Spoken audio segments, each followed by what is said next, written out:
do anything he did, but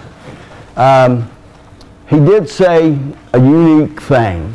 He said that in his idea, emerging risk, of course he wasn't talking about insurance necessarily, but in a sense he was in risk management, wasn't he?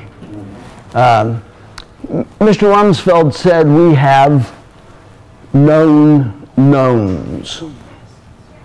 These are things we know that we know. I know that if you get in an automobile and drive it, there's a certain likelihood that you'll have an accident and it will cause damage.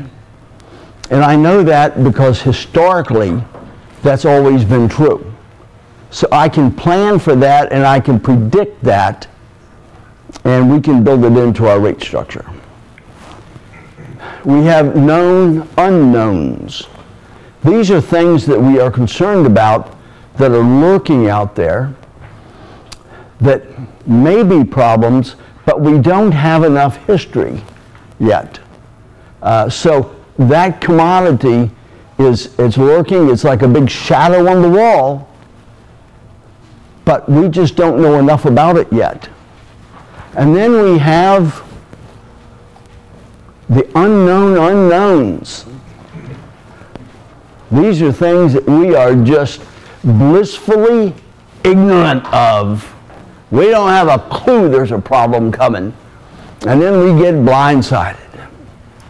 I got two good examples of that for you. Number one, asbestos.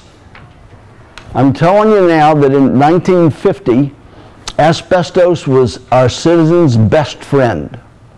I lived in a house that had asbestos siding all the way around it. My house had asbestos in the roofing. We didn't call it the same thing we do today. Our kitchen floor was linoleum, and our linoleum floor had asbestos fibers in it.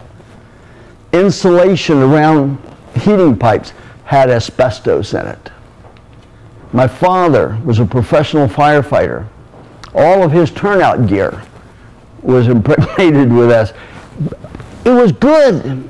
That's an unknown. We had no clue until people started coughing and having lung problems and all that sort of thing. And then it became a known, and we said, oh my God. So that's how an unknown comes. I'll tell you another unknown we had.